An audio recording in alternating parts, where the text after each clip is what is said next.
ರಹೀಮನ ಈ ಕರುಣಾಜನಕ ಕತೆ ಕೇಳಿದರೆ ಎದೆಬಡಿತ ಹೆಚ್ಚುತ್ತದೆ. ಬಂಧುಗಳೇ, ನನ್ನೊಳವಿನ ಗೆಳೆಯರೇ, ಇವತ್ತು ನಾನು ನಿಮ್ಮ ಮುಂದೆ ಇಡುತ್ತಿರುವ ಈ ವ್ಯಕ್ತಿ ಇದ್ದಾನಲ್ಲ, ಈತನ ಹೆಸರು ರಹೀಮ್. 15ರ ಹರೆಯ. ಅಪ್ಪ ಅಮ್ಮನ ಕೈ ಹಿಡಿದು ಲೋಕ ನೋಡಬೇಕಾದ ವಯಸ್ಸು. ಆದರೆ ವಿಧಿಯ ಆಟ ನೋಡಿ ತಂದೆಯನ್ನು ಕಳೆದುಕೊಂಡು ಆಟವಾಡುವ ವಯಸ್ಸಿನಲ್ಲೇ ಇಡೀ ಕುಟುಂಬದ ಹೊಣೆ ಹೊತ್ತ ಧೀರ ಈತ.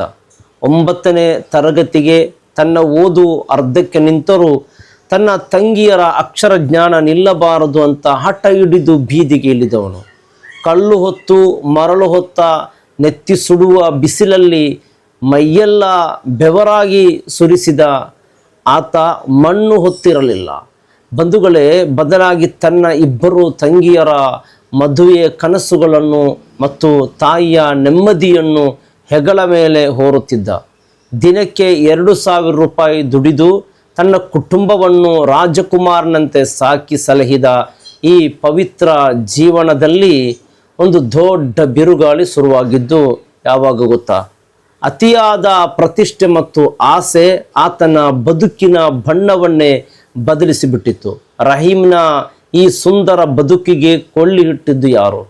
ಬಂಧುಗಳೇ, ರಹೀಮ್ಗೆ 35ನೇ ವಯಸ್ಸಿನಲ್ಲಿ ಮದುವೆ ಆಯಿತು. ರಹೀಮ್ನ ಕೆಲಸ ಹೇಗಿತ್ತು ಅಂದರೆ, ಬೆಳಿಗ್ಗೆ ಸುಬಹಿ ನಮಾಜ್ ಆದ ತಕ್ಷಣ ಕೆಲಸಕ್ಕೆ ಹೊರಟರೆ ಸಾಯಂಕಾಲದ ಹೊತ್ತಿಗೆ 2,000 ರೂಪಾಯಿ ಜೇಬಿನಲ್ಲಿ ಇರುತ್ತಿತ್ತು. ತಿಂಗಳಿಗೆ 60,000ಕ್ಕೂ ಹೆಚ್ಚು ಆದಾಯ. ಸುಖವಾಗಿದ್ದ ಸಂಸಾರವಿದು. ಆದರೆ ಆತನ ಪತ್ನಿ ಇದನ್ನು ಬೇರೆಯೇ ಕಣ್ಣಿನಲ್ಲಿ ನೋಡಿದಳು. ಅವಳಿಗೆ ಗಂಡನ ಪ್ರಾಮಾಣಿಕ ದುಡಿಮೆಯ ಬೆವರಿನ ವಾಸನೆ ಇಷ್ಟವಾಗಿರಲಿಲ್ಲ. ನನ್ನ ಗಂಡ ಮಣ್ಣು ಹೊರುತ್ತಾನೆ ಅಂತ 4 ಜನರ ಮುಂದೆ ಹೇಳಿಕೊಳ್ಳಲು ಅವಳಿಗೆ ನಾಚಿಕೆಯಾಯಿತು. ನೋಡಿ ಬಂಧುಗಳೇ, ಕಷ್ಟಪಟ್ಟು ದುಡಿಯುವ ಕೆಲಸ ಯಾವತ್ತೂ ಕೆಳಮಟ್ಟದ್ದಲ್ಲ. ಆದರೆ ಅವಳಿಗೆ ಬೇಕಾಗಿದ್ದು ಗಲ್ಫ್ ಉದ್ಯೋಗಿಯ ಪತ್ನಿ ಎಂಬ ಆ ಗತ್ತಿನ ಪಟ್ಟ. ನಮ್ಮ ಮಕ್ಕಳ ಸ್ಟ್ಯಾಂಡರ್ಡ್ ನೋಡಬೇಕಲ್ವಾ? ನೀವು ಇನ್ನೂ ಇಲ್ಲೇ ಕಳ್ಳು ಹೊರ್ತೀರಲ್ಲ. ಪಕ್ಕದ ಮನೆಯವರು ದುಬಾಯಿಯಲ್ಲಿ ಇದ್ದಾರೆ, ಅವರ ಮಕ್ಕಳ ಜೀವನ ನೋಡಿ ಅಂತ ದಿನ ಆತನ ನೆಮ್ಮದಿಯನ್ನೇ ಹರಾಜು ಹಾಕಲು ಶುರು ಮಾಡಿದಳು. ರಹೀಮ್ಗೆ ತನ್ನ ಮುದಿ ತಾಯಿಯನ್ನು ಬಿಟ್ಟು ಹೋಗಲು ಹನಿ ಮನಸ್ಸು ಇರಲಿಲ್ಲ. ನನಗೆ ಗಲ್ಫ್ ಭಾಷೆ ಗೊತ್ತಿಲ್ಲ, ಅಲ್ಲಿನ ದಾರಿ ಗೊತ್ತಿಲ್ಲ, ನಾನು ಇಲ್ಲೇ ನೆಮ್ಮದಿಯಾಗಿದ್ದೇನಲ್ಲ ಅಂತ ರಹೀಮ್ ಕಣ್ಣೀರು ಹಾಕುತ್ತಾ ಬೇಡಿಕೊಂಡರೂ ಆಕೆ ಕೇಳಲೇ ಇಲ್ಲ. ಕೊನೆಗೆ ತನ್ನ ಪತ್ನಿಯ ಹಠಕ್ಕೆ ಸೋತು ತನ್ನ ಮನೆಯ ಶಾಂತಿಯನ್ನು ಬಿಟ್ಟು ರಹೀಮ್ ಆ ಬಣ್ಣದ ಪ್ರಪಂಚಕ್ಕೆ ವಿಮಾನ ಹತ್ತಿದ. ಆತ ವಿಮಾನ ಹತ್ತುವಾಗ ಆ ತಾಯಿ ಹಾಕಿದ ಕಣ್ಣೀರು ಬಹುಶಃ ಅಂದೇ ಕೆಟ್ಟ ಮುನ್ಸೂಚನೆ ನೀಡಿತ್ತು. ಆದರೆ ಅಲ್ಲಿ ಆತನಿಗಾಗಿ ಕಾದಿದ್ದೇನು, ಅದು ನಿಜಕ್ಕೂ ಕಳ್ಳು ಮನಸ್ಸನ್ನು ಕರಗಿಸುವಂತಿದೆ. ಬಂಧುಗಳೇ, ರಹೀಮ್ ಗಲ್ಫಿಗೆ ಹೋಗಿ ಇನ್ನೂ ಸರಿಯಾಗಿ 3 ತಿಂಗಳು ಕಳೆದಿತ್ತು. ಅಲ್ಲಿ ಆತ ಮಾಡುತ್ತಿದ್ದದ್ದು ದೊಡ್ಡ ಕೆಲಸವೇನೂ ಅಲ್ಲ, ಫ್ಲ್ಯಾಟ್ಗಳನ್ನು ಕ್ಲೀನ್ ಮಾಡುವ ಸಾಧಾರಣ ಕೆಲಸ. ಆ ಬಿಸಿಲ ನಾಡಿನಲ್ಲಿ ಯಾವುದೋ ಹಳೆಯ ಬಟ್ಟೆ ಧರಿಸಿ ಕೆಲಸ ಮುಗಿಸಿ ರಸ್ತೆ ದಾಟುತ್ತಿದ್ದಾಗ ಸಂಭವಿಸಿದ್ದು ಆ ಘೋರ ಅಪಘಾತ. ಒಂದು ಕ್ಷಣ, ಹೌದು, ಒಂದೇ ಒಂದು ಕ್ಷಣದಲ್ಲಿ ಎಲ್ಲವೂ ಮುಗಿದು ಹೋಯಿತು. ಬಂಧುಗಳೇ, ಬದುಕಿನ ಎಲ್ಲ ಲೆಕ್ಕಾಚಾರಗಳು ಬುಡಮೇಲಾದವು.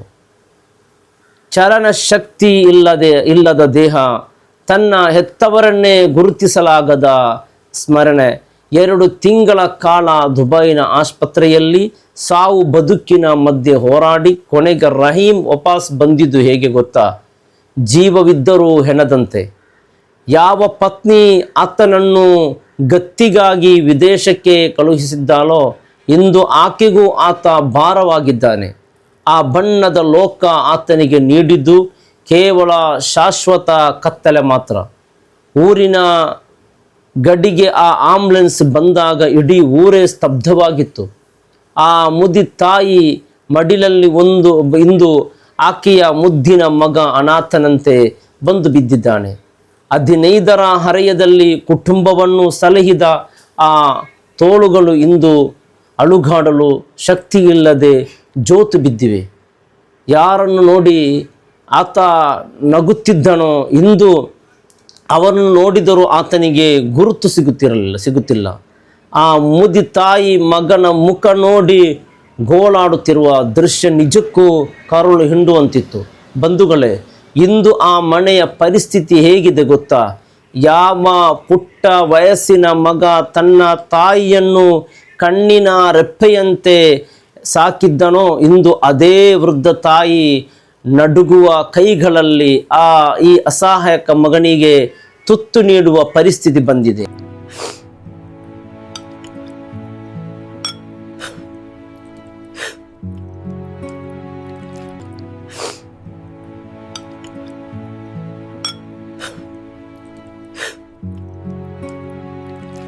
ಮಗನನ್ನು ಮಗುವಿನಂತೆ ಸಾಕುವ ಆ ತಾಯಿಯ ಮೌನ ಕಣ್ಣೀರಿಗೆ ಉತ್ತರವಿದೆ ನೋಡಿ.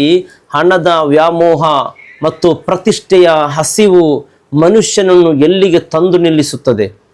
ಅಂದು ಆ ಪತ್ನಿ ಕೇವಲ ಜನರ ಮುಂದೆ ಗತ್ತು ಪ್ರದರ್ಶಿಸಲು ಮಾಡಿದ ಆ ಒಂದು ಹಠ ಇಂದು ಆಕೆಯ ಜೀವನವನ್ನು ಕಮರುವಂತೆ ಮಾಡಿದೆ. ಈ ಕಥೆಯಲ್ಲಿ ಯಾರದ್ದು ತಪ್ಪು? ತನ್ನವರ ಆಸೆಗೆ ತನ್ನ ಸರ್ವಸ್ವವನ್ನೇ ಪಣಕ್ಕಿಟ್ಟ ಆ ಪವಿತ್ರ ಜೀವ ರಹೀಮ್ನದ್ದು, ಅಥವಾ ಸುಖವಾಗಿದ್ದ ಸಂಸಾರವನ್ನು ಅಹಂಕಾರಕ್ಕಾಗಿ ಬಲಿಕೊಟ್ಟ ಆ ಪತ್ನಿಯದ್ದು? ಇಂದು ರಹೀಮ್ ಶೂನ್ಯದತ್ತ ನೋಡುತ್ತಾ ಕುಳಿತಿದ್ದಾನೆ. ಆ ಕಣ್ಣುಗಳಲ್ಲಿ ಕೇಳುವ ಪ್ರಶ್ನೆಯೊಂದೇ, ನಾನು ಮಾಡಿದ ತಪ್ಪಾದರೂ ಏನು? ಇಂದು ಕೇವಲ ರಹೀಮ್ನ ಕಥೆಯಲ್ಲ ಬಂಧುಗಳೇ, ನಮ್ಮ ಸಮಾಜದಲ್ಲಿ ನೆಮ್ಮದಿಗಿಂತ ಗತ್ತಿಗಾಗಿ ಬದುಕುವ ಎಲ್ಲರಿಗೂ ಇದೊಂದು ದೊಡ್ಡ ಎಚ್ಚರಿಕೆ. ಇರುವಲ್ಲಿ ತೃಪ್ತಿ ಪಡೋಣ. ನಮ್ಮೂರಿನ ಮಣ್ಣಿನಲ್ಲಿ ಕೆಲಸ ಮಾಡಿ ಸಿಗುವ ಆ ಹನಿ ಬೆವರಿನ ಆದಾಯದಲ್ಲೂ ದೊಡ್ಡ ಬರ್ಕತ್ತಿದೆ ಅನ್ನುವುದನ್ನು ಮರೆಯಬೇಡಿ. ನೆಮ್ಮದಿ ಮನೆ ಒಳಗಿರಬೇಕೇ ಹೊರತು ಪಕ್ಕದ ಮನೆಯವರ ಕಣ್ಣಿನಲ್ಲಿ ಅಲ್ಲ. ಅತಿಯಾದ ಆಸೆ ನಮ್ಮನ್ನು ಅಧೋಗತಿಗೆ ತಳ್ಳುತ್ತದೆ ಬಂಧುಗಳೇ. ಆ ನೊಂದ ಜೀವಕ್ಕಾಗಿ, ಆ ಮುದಿ ತಾಯಿಯ ಧೈರ್ಯಕ್ಕಾಗಿ ನಾವೆಲ್ಲರೂ ಒಂದಾಗಿ ದುಆ ಮಾಡೋಣ. ಆಕೆಗೆ ಈ ದುಃಖ ಭರಿಸುವ ಶಕ್ತಿ ಸಿಗಲಿ, ರಹೀಮಿಗೆ ಪವಾಡದಂತೆ ಗುಣವಾಗಲಿ ಎಂದು ಆಶಿಸೋಣ.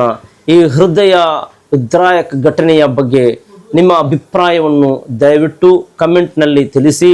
ಸತ್ಯದ ಪರವಾಗಿ ನಮ್ಮ ಧ್ವನಿ ಸದಾ ಮೊಳಗಲಿ. ನಾನು ನಿಮ್ಮ ಅಬು ರಾಜಿ. ಅಸ್ಸಲಾಮು ಅಲೈಕುಂ ವರಹಮತುಲ್ಲಾಹಿ ವಬರಕಾತುಹು.